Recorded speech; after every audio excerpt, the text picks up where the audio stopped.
So, isang mapagpalang hapon po sa ating lahat. Muli ako si Miat Sebastian and welcome to our daily devotion with Pastor Russell Acampo. And today, our devotion talks about dangerous ba ang once saved, always saved? So, our concept is all about perseverance of the saints.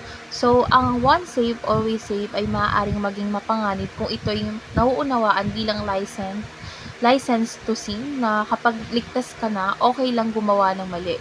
Ngunit ayon sa tamang turo ng perseverance of the saints, ang tunay na ligtas ay mananatiling tapat kay Kristo hanggang wakas. So, hindi dahil malakas siya, kundi dahil pinanghahawakan siya ng Diyos. So, ang pananampalataya ay magpapatuloy hindi dahil sa gawa ng tao, kundi dahil sa biyaya ng Diyos. Kaya kung tunay kang ligtas, nakikita ito sa iyong pagbabago, pananampalataya, at pagtitiis hanggang sa dulo.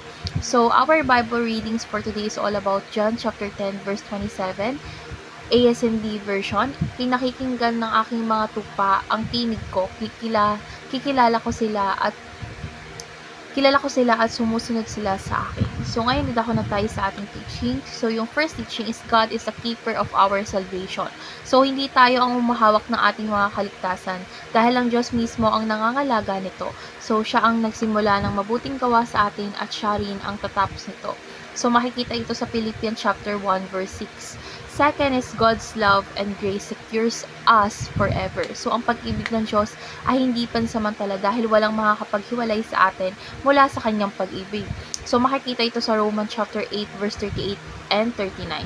So, ang kaligtasan ay biyaya, hindi gantimpala sa ating mabuting gawa. And last is God perseveres us so that we may persevere. So, God preserves us so that we may persevere. So, ang Diyos ang nagbibigay lakas upang tayo ay magpatuloy sa pananampalataya.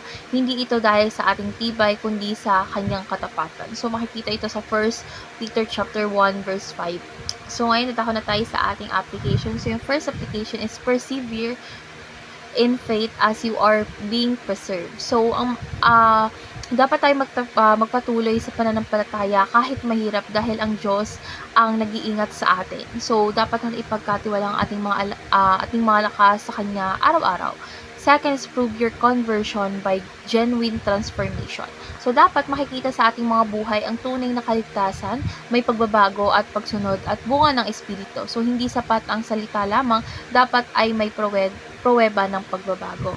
So, ngayon, last is preach the gospel that glorifies the grace of God. So, dapat ipangaral ng ebanghelyo na hindi nakasentro sa tao, kundi sa Diyos na nagliligtas.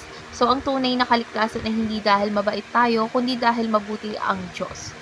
So, ngayon, dito na tayo sa ating last part is our discussion. And our discussion talks about, do you believe that God is the keeper of our salvation? Why or why not? So, para sa akin, oo. Dahil naniniwala ako na ang Diyos ang tagapangalaga ng ating kaligtasan dahil ito ay malinaw na itinuturo sa Biblia. So, sabi nga sa John chapter 10 verse 27 to 29, walang makakaagaw sa atin mula sa kamay ng Diyos. So, sa Philippians chapter 1 verse 6 naman, sinabing ang Diyos ang magsisimula at tatapos ng kabutihang gawa sa atin. And sa Jude chapter 24 and 25 naman, tinuturo rin na ang Diyos ang may kapangyarihang mag-ingat sa atin upang hindi tayo matisod at makalapit sa Kanya ng walang kapitasan. So, kaya hindi natin pinapanatili ang kaligtasan sa pamamagitan ng sariling gawa natin, kundi sa pamamagitan ng biyaya ng Diyos na kumikilos sa atin. So, ngayon naman po ilalahad ko ang aking natutunan sa devotion natin ngayong araw. At ang natutunan ko po sa devotion natin ngayon ay ang tunay na ligtas ay hindi lang nagsimula sa pananampalataya, kundi nagpapatuloy hanggang dulo. So, ang kaligtasan hindi base sa dami ng gawa, kundi sa kapangyarihan ng Diyos na nag-iingat sa atin. So, kaya hindi ko dapat abusuhin ang biyaya ng Diyos, kundi dapat itong ipamuhay araw-araw. So, dapat nating ipakita o magpakita ng pagbabago, manindigan sa pananampalataya, at ipangaral ang ebanghelyo na purong biyaya lamang. So, sa ganitong paraan is na ipapakita natin na tayo ay tunay na tinawag at ginagawa ng Diyos. So ngayon, let's pray na po. Lord God, maraming salamat po dahil ikaw ang nagligtas at nag-iingat sa amin. Lord God, turuan mo po kaming magtiwala sa iyong kapangyarihan at hindi sa sarili kong lakas. Lord God, bigyan mo po kami ng pusong tapat na magpapatuloy sa pananampalataya kahit sa gitna ng pagsubok. Lord God, hayaan mo po kaming makita sa buhay namin ang tunay na bunga ng kaligtasan. Sa pangalan ni Jesus, Amen.